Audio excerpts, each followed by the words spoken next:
ನಮಸ್ಕಾರ ಸ್ನೇಹಿತರೆ, 2026ಕ್ಕೆ 4 ರಾಜ್ಯಗಳಲ್ಲಿ ವಿಧಾನಸಭಾ ಚುನಾವಣೆ ಇದೆ. ಈ ವಿಧಾನಸಭಾ ಚುನಾವಣೆಗೆ ಬಿಜೆಪಿ ಈಗಾಗಲೇ ಭರ್ಜರಿ ತಯಾರಿಯನ್ನು ನಡೆಸ್ತಾ ಇದೆ. ಅದರಲ್ಲಿಯೂ ಹೇಳಬೇಕು ಅಂದ್ರೆ ದಕ್ಷಿಣದ ಒಂದು ರಾಜ್ಯದಲ್ಲಿ ಈಗ ಕೇವಲ ಇವರು ಅಂಬೆಗಾಲಿಡ್ತಾ ಇದ್ದಾರೆ. ಅಂತಹ ರಾಜ್ಯವನ್ನ ತಾವು ಗೆದ್ದುಕೊಂಡು ಅಲ್ಲಿ ಅಧಿಕಾರವನ್ನು ಸ್ಥಾಪನೆ ಮಾಡ್ತೇವೆ ಅಂತೇಳಿ ಹೇಳಿ ಬಹಳಷ್ಟು ಕಾನ್ಫಿಡೆನ್ಸ್ ಇಂದ ಹೆಜ್ಜೆಯನ್ನು ಇಡ್ತಾ ಇದ್ದಾರೆ. ಹಾಗಾದ್ರೆ ಅದು ಯಾವ ರಾಜ್ಯ, ಇವರ ತಯಾರಿ ಯಾವ ರೀತಿ ಇದೆ ಎಲ್ಲವನ್ನೂ ನಿಮ್ಗೆ ವಿವರಿಸ್ತಾ ಇದ್ದಾನೆ. ಸ್ನೇಹಿತರೆ, ನಿಮ್ಮೆಲ್ಲರನ್ನು ಕಾಫಿ ಐತೆ ಯೂಟ್ಯೂಬ್ ಚಾನಲ್ಗೆ ಸ್ವಾಗತಿಸ್ತಾ ಇದ್ದೇನೆ. ಸ್ನೇಹಿತರೆ, 26ಕ್ಕೆ 4 ರಾಜ್ಯಗಳಲ್ಲಿ ಚುನಾವಣೆ ನಡೀತದೆ. ಅದರಲ್ಲಿ ಅಸ್ಸಾಂ ಈಗಾಗಲೇ ಬಿಜೆಪಿ ಅಲ್ಲಿ ಅಧಿಕಾರದಲ್ಲಿದೆ. ಇನ್ನೊಂದು ಪಶ್ಚಿಮ ಬಂಗಾಳದಲ್ಲಿ ಅಲ್ಲಿ ಆಡಳಿತ ವಿರೋಧಿ ಅಲೆ ಇದೆ. ಅದೇ ರೀತಿಯಲ್ಲಿ ಬಿಜೆಪಿಗೆ ಅಲ್ಲಿ ಒಂದು ಸ್ವಲ್ಪ ಆಶಾಭಾವನೆ ಕೂಡ ಇದೆ. ಈಗಾಗಲೇ ಅಲ್ಲಿ ಅವರು ಅಧಿಕೃತ ವಿರೋಧ ಪಕ್ಷವಾಗಿ ಕೆಲಸ ಮಾಡ್ತಾ ಇದ್ದಾರೆ. ನಂತರ ದಕ್ಷಿಣದಲ್ಲಿ 2 ರಾಜ್ಯಗಳಲ್ಲಿದೆ. ಅದರಲ್ಲಿ ಒಂದು ಕೇರಳ, ಇನ್ನೊಂದು ತಮಿಳುನಾಡು. ಕೇರಳದಲ್ಲಿ ಈಗ ಕಮ್ಯುನಿಸ್ಟ್ ಪಕ್ಷ ಅಧಿಕಾರದಲ್ಲಿದೆ.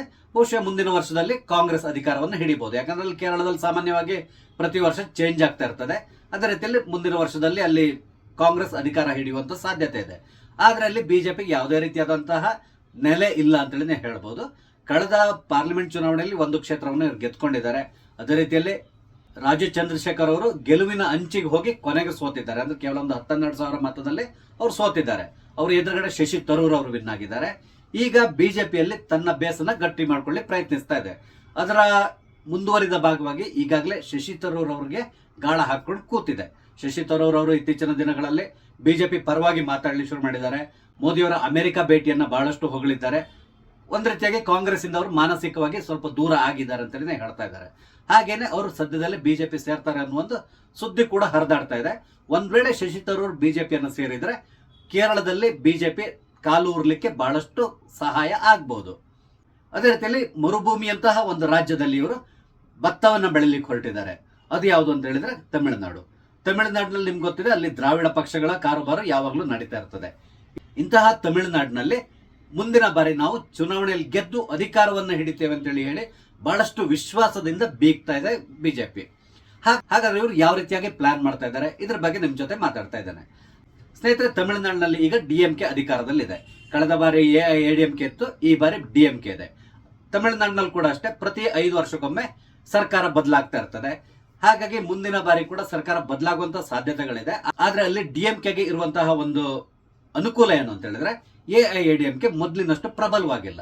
ಆದ್ರಿಂದಾಗಿ ಡಿಎಂಕೆಗೆ ಮುಂದಿನ ಚುನಾವಣೆಯಲ್ಲಿ ನಾವು ಗೆಲ್ತೇವೆ ಅನ್ನೋ ಒಂದು ಹುಮ್ಮಸ್ನಲ್ಲಿದ್ದಾರೆ. ಅದಕ್ಕೆ ಅವರು ಬಹಳಷ್ಟು ಪ್ರಯತ್ನಗಳನ್ನು ಕೂಡ ಮಾಡ್ತಾ ಇದ್ದಾರೆ. ಅಂದ್ರೆ ಅಲ್ಲಿ ಆಡಳಿತ ವಿರೋಧಿ ಅಲೆ ಬಹಳಷ್ಟು ಇದೆ. ಎಲ್ಲದಕ್ಕಿಂತ ಮುಖ್ಯವಾಗಿ ಹಲವಾರು ಭ್ರಷ್ಟಾಚಾರದ ಕೇಸ್ಗಳೀಗ ಡಿಎಂಕೆ ಮೇಲಿದೆ. ಅಲ್ಲಿ ಬಿಜೆಪಿ ಅಧ್ಯಕ್ಷರಾದಂತಹ ಅಣ್ಣಾಮಲೈ ಪ್ರತಿದಿನ ಒಂದಲ್ಲ ಒಂದು ಭ್ರಷ್ಟಾಚಾರವನ್ನ ಹೊರಗೆಳಿತಾನೆ ಇದ್ದಾರೆ. ಹಾಗಾಗಿ ಅಲ್ಲಿ ಡಿಎಂಕೆಗೆ ಈ ಬಾರಿ ಅಷ್ಟೊಂದು ಅನಾಯಾಸವಾಗಿ ಗೆಲ್ಲಲಿಕ್ಕೆ ಸಾಧ್ಯ ಇಲ್ಲ. ಅದಕ್ಕಾಗಿ ಅವರು ಬೇರೆ ಬೇರೆ ಸಾಧ್ಯತೆಗಳನ್ನು ಕೂಡ ಹುಡುಕ್ತಾ ಇದ್ದಾರೆ. ಅದಕ್ಕೆ ಸಂಬಂಧಪಟ್ಟಂತೆ ಈಗಾಗಲೇ ಒಂದು 2 ಅಸ್ತ್ರವನ್ನು ಅವರು ಹೂಡಿಬಿಟ್ಟಿದ್ದಾರೆ. ಒಂದು, ತ್ರಿಭಾಷಾ ಸೂತ್ರವನ್ನು ನಾವು ವಿರೋಧಿಸ್ತೇವೆ, ಅಂದ್ರೆ ಹಿಂದಿ ಹೇರಿಕೆ ಮಾಡ್ತಾ ಇದೆ ಕೇಂದ್ರ ಅಂತೇಳಿ ಹೇಳಿ ಏನೋ ಒಂದು ಪ್ರಪಗಂಡ ಮಾಡ್ಲಿಕ್ಕೆ ಹೊರಟರು. ಆದ್ರೆ ಅದರಲ್ಲಿ ಅಷ್ಟೊಂದು ಸಕ್ಸಸ್ ಆಗ್ಲಿಲ್ಲ. ಯಾಕಂದ್ರೆ ಈ ಹಿಂದೆ ಕೂಡ ಅಷ್ಟೇ ಈ ಭಾಷೆಯ ವಿಷಯವನ್ನು ಹಿಡ್ಕೊಂಡು ಬಹಳಷ್ಟು ಪ್ರತಿಭಟನೆಗಳು ಎಲ್ಲ ನಡೆದಿತ್ತು, ಅಂದ್ರೆ 80ರ ದಶಕದಲ್ಲಿ. ಆದ್ರೆ ಆಗಿದ್ದಂತಹ ಪರಿಸ್ಥಿತಿ ಬೇರೆ, ಈಗಿದ್ದಂತಹ ಪರಿಸ್ಥಿತಿನೇ ಬೇರೆ. ಯಾಕಂದ್ರೆ ಜನರಿಗೂ ಕೆಲವೊಂದು ವಿಷಯದಲ್ಲಿ ಅರ್ಥ ಆಗ್ತದೆ, ಭಾಷೆ ನಮ್ಗೆ ಎಷ್ಟು ಮುಖ್ಯ ಅನ್ನೋದು ಜನರಿಗೆ ಗೊತ್ತಿರ್ತದೆ. ಆದ್ರಿಂದಾಗಿ ಅಷ್ಟೊಂದು ತಲೆ ಕೆಡಿಸ್ಕೊಳ್ಳಿಕ್ ಹೋಗಿಲ್ಲ. ಅದಾದ್ಮೇಲೆ ಇನ್ನೊಂದು ಅಸ್ತ್ರ ಹೂಡಿರೋದು ಡಿಲಿಮಿಟೇಷನ್. ಇದು ಕೂಡ ಅಷ್ಟೊಂದು ವರ್ಕೌಟ್ ಆಗ್ಲಿಕ್ಕೆ ಇಲ್ಲ ಅನ್ಸ್ತದೆ. ಯಾಕಂದ್ರೆ ಇಲ್ಲಿವರೆಗೂ ಕೂಡ ಕೇಂದ್ರ ಸರ್ಕಾರ ಯಾವುದೇ ರೀತಿಯಾದಂತಹ ಸರ್ಕ್ಯುಲರ್ನ ಹೊರಡಿಸಲಿಲ್ಲ. ಅದಕ್ಕಿಂತ ಮೊದಲೇ ಅವರು ಡಿಲಿಮಿಟೇಷನ್ ಅಂತ ಹೊರಟಿದ್ದಾರೆ. ನೋಡೋಣ ಮುಂದಿನ ದಿನಗಳಲ್ಲಿ ಏನಾಗ್ತದೆ ನೋಡಬೇಕು. ಅದೇ ರೀತಿಯಲ್ಲಿ ಅಲ್ಲಿ ಇನ್ನೊಂದು ಪಕ್ಷ ಈ ಬಾರಿ ಹುಟ್ಕೊಂಡಿದೆ, ಅದು ಟಿವಿಕೆ. ಸೂಪರ್ ಸ್ಟಾರ್ ವಿಜಯ್ ಅವರ ಪಕ್ಷ. ಈ ಟಿವಿಕೆ ಜೊತೆಗೆ ಡಿಎಂಕೆ ಏನೋ ಹೊಂದಾಣಿಕೆ ಮಾಡ್ಕೊಳ್ತದೆ ಅನ್ನೋ ಒಂದು ಸುದ್ದಿ ಕೂಡ ಇದೆ. ಯಾಕಂದ್ರೆ ಇವರಿಬ್ಬರ ಐಡಿಯಾಲಜಿ ಕೂಡ ಒಂದೇ ರೀತಿ ಇರೋದ್ರಿಂದ ಹೊಂದಾಣಿಕೆ ಆಗುವಂತ ಸಾಧ್ಯತೆ ಇದೆ. ಆದ್ರಿಂದ ಇಲ್ಲಿ ಬಿಜೆಪಿಗೆ ಕೆಲವೊಂದು ಸಂಕಷ್ಟಗಳಿದೆ. ಅದು ಏನು ಅಂತ ಹೇಳಿದ್ರೆ ಒಬ್ಬಂಟಿಯಾಗಿ ಅಲ್ಲಿ ಹೋರಾಟ ಮಾಡ್ಲಿಕ್ಕೆ ಸಾಧ್ಯ ಇಲ್ಲ. ಅಣ್ಣಾಮಲೈ ಅಲ್ಲಿ ಅಧ್ಯಕ್ಷತೆಯನ್ನು ವಹಿಸಿಕೊಂಡ ಮೇಲೆ ಕಳೆದ ಚುನಾವಣೆ ಅಂದ್ರೆ ಲೋಕಸಭಾ ಚುನಾವಣೆ ಸಂದರ್ಭದಲ್ಲಿ ಅಣ್ಣಾಮಲೈ ಅವರು ರಾಜ್ಯದಾದ್ಯಂತ ಒಂದು ಬಹುದೊಡ್ಡದಾದಂತಹ ಪಾದಯಾತ್ರೆಯನ್ನ ಮಾಡಿದ್ರು. ಎನ್ ಮನ್ ಎನ್ ಮಕ್ಕಳು ಅನ್ನೋ ಒಂದು ಸ್ಲೋಗನ್ ಇಟ್ಕೊಂಡು ಪಾದಯಾತ್ರೆ ನಡೆಸಿದ್ರು.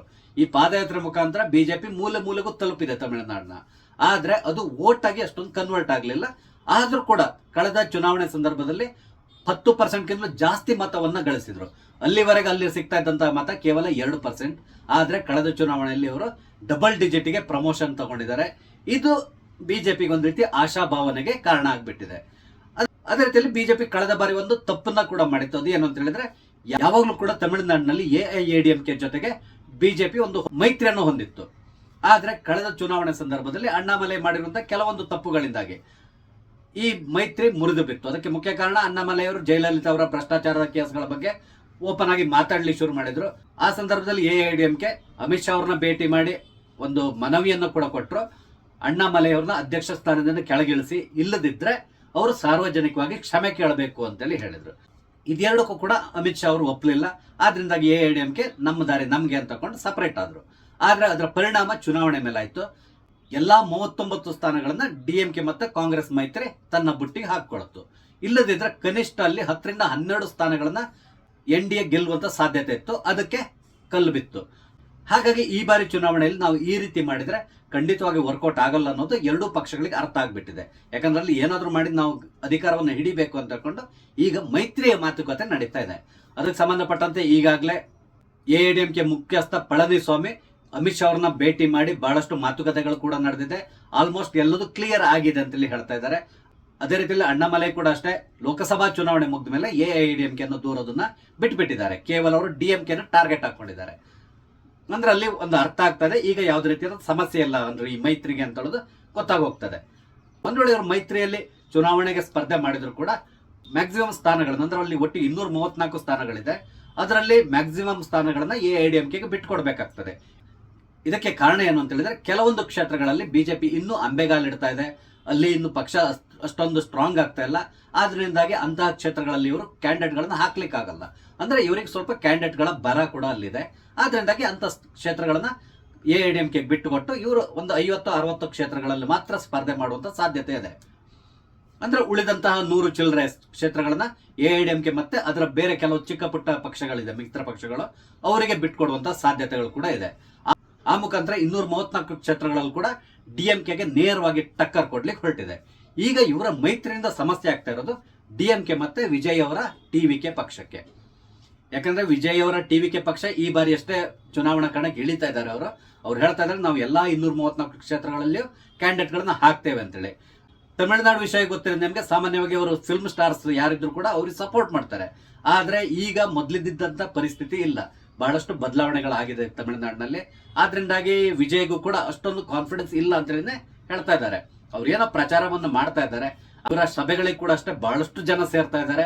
ಆದ್ರೆ ಇದೆಲ್ಲದು ವೋಟ್ ಆಗಿ ಕನ್ವರ್ಟ್ ಆಗ್ತದೆ ಅನ್ನೋ ಒಂದು ಯಾವುದೇ ಭರವಸೆ ಇಲ್ಲ. ಎಲ್ಲದಕ್ಕಿಂತ ಮುಖ್ಯವಾಗಿ ಟಿವಿಕೆ ಏನಾದ್ರೂ ಡಿಎಂಕೆ ಜೊತೆ ಹೊಂದಾಣಿಕೆ ಮಾಡ್ಕೊಂಡ್ರೆ ಆಗ ಜನ ಏನ್ ಮಾಡ್ತಾರೆ, ಟಿವಿಕೆ ಮತ್ತೆ ಡಿಎಂಕೆನ ಒಂದೇ ದೃಷ್ಟಿಯಲ್ಲಿ ನೋಡ್ಲಿಕ್ಕೆ ಶುರು ಮಾಡ್ತಾರೆ. ಈಗಾಗಲೇ ಡಿಎಂಕೆ ಮೇಲೆ ಹಲವಾರು ಭ್ರಷ್ಟಾಚಾರದ ಆರೋಪಗಳಿದೆ.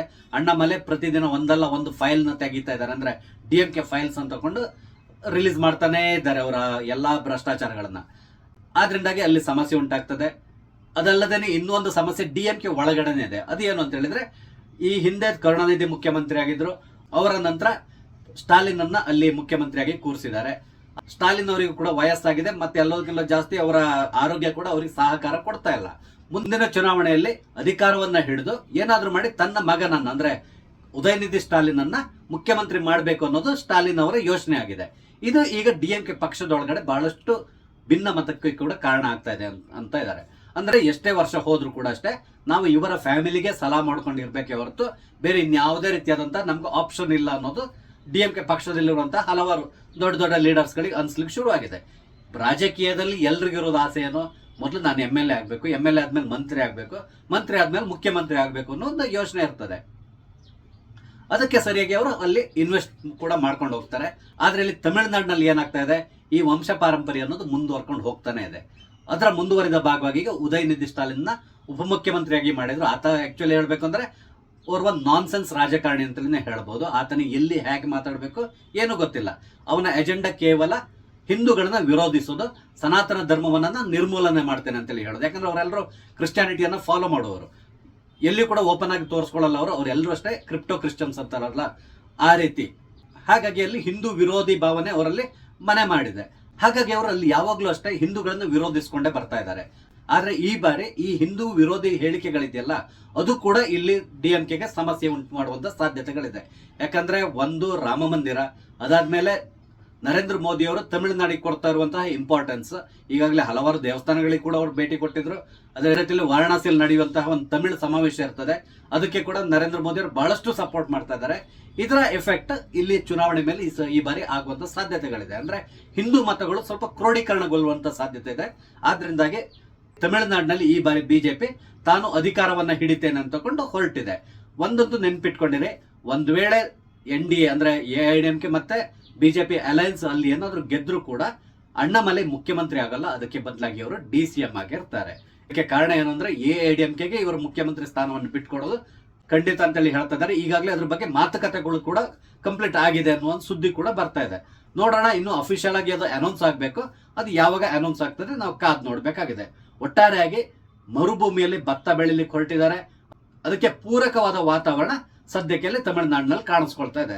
ನೋಡೋಣ ಮುಂದಿನ ದಿನಗಳಲ್ಲಿ ಏನೆಲ್ಲ ನಡೀತದೆ ಅಂತೇಳಿ. ಸ್ನೇಹಿತರೆ, ನಾನು ಹಂಚ್ಕೊಂಡಂತ ವಿಷಯ ನಿಮ್ಗೆ ಇಷ್ಟ ಆದ್ರೆ ಲೈಕ್ ಮಾಡಿ, ಶೇರ್ ಮಾಡಿ, ಹಾಗೆ ದಯವಿಟ್ಟು ನನ್ನ ಚಾನಲ್ ಸಬ್ಸ್ಕ್ರೈಬ್ ಮಾಡಿ. ನಮಸ್ತೆ, ಜೈ ಹಿಂದ್.